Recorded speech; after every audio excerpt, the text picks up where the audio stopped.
আসসালামু আলাইকুম এভরিওয়ান, আশা করি সবাই ভালো আছেন। প্রথমত সবাইকে জানাচ্ছি ঈদের শুভেচ্ছা। নামাজ না পড়লে লজ্জা লাগে না, কিন্তু কুরবানি না দিলে লজ্জা লাগে। যখন কিনা কুরবানি সবার জন্য ফরজ নয়, আর নামাজ প্রত্যেকের জন্য ফরজ। বর্তমানে কুরবানি একটা অনুষ্ঠান হিসেবে প্রচলিত।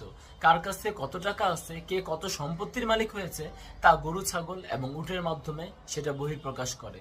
এবং প্রতিবেশীর চেয়ে আপনি বেশি টাকা এবছর কামিয়েছেন এবং তার চেয়ে বেশি খুশি, তা প্রমাণ করার অন্য এক পন্থা হিসাবে কুরবানিকে বেছে নিয়েছে অধিকাংশ মানুষ।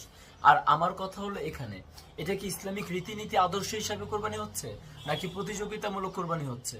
আর আমরা নিজেদের আলোচনার মধ্যে আমার গরু 10 লক্ষ টাকা নিয়েছে বলে সবার সামনে বড় মানুষ সেজে সমাজের প্রচার করা, এটাই কি কুরবানির মূল উদ্দেশ্য? এখন সত্যি কথা বললে অনেকের খারাপ লেগে যাবে।